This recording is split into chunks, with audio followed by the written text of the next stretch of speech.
கட்டியிருக்காங்க அப்படின்னு சொன்னா ஆச்சரியமா இருக்குல்ல.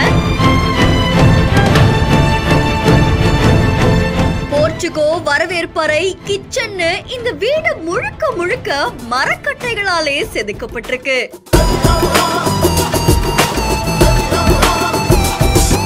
இயற்கையோடு இயற்கையா வாழணும்னு ஆசைப்பட்ட இந்த விவசாயியோடைய செயல் இப்போ பலரையுமே நெகிழ்ச்சியில ஆழ்த்தியிருக்கு.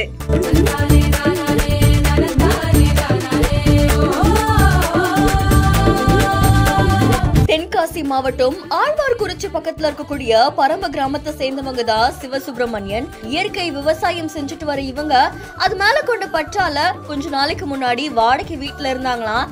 தனக்குன்னு ஒரு சொந்த வீடு கட்டணும் அப்படின்னு சொல்லி அவங்களுக்கு இருக்கக்கூடிய நிலத்துல ஒரு வீடை கட்டுறதுக்கு முயற்சி பண்ணியிருக்காங்க.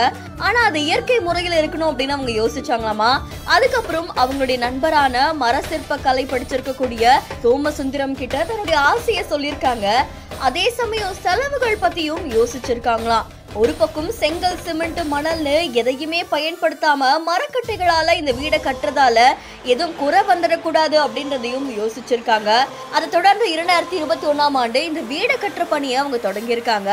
பாதுகாப்பு காரணங்களுக்காக அடித்தளத்துல மட்டும் இவங்க சிமெண்ட் மணலை வச்சு பேஸ் எழுப்பியிருக்காங்க.